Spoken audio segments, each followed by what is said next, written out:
健康藍呢個咧叫做9.0 pH 值啊，呢個咧係鹼性水，對我哋嘅尿錳、酸錳、高錳啊呢啲嘢咧，佢係好好嘅。直播間嘅朋友仔，你幫我上翻佢啊，買唔買啊？買唔買啊？好好啊，真係嘅。你放喺冰箱攞翻出嚟，佢好好飲嘅。特別係咧嗰啲做完運動嘅小朋友啊，同埋做完運動嘅大人啊，咁你又唔使去乜嘢咯，係咪啊？又唔使去飲啲乜嘢啊？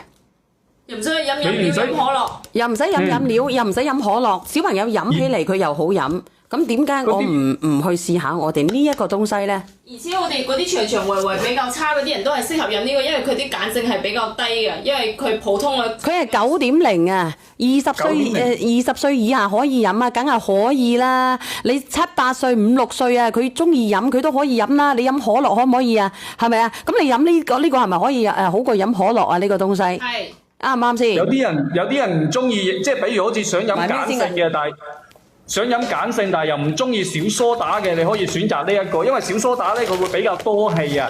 好啦，我唔買呢個啦，呢個康師傅㗎，我飲咗好耐㗎啦，我喺老姜嗰邊咧飲到翻嚟㗎啦，我覺得佢好我就喳喳淋啊嚇嗱。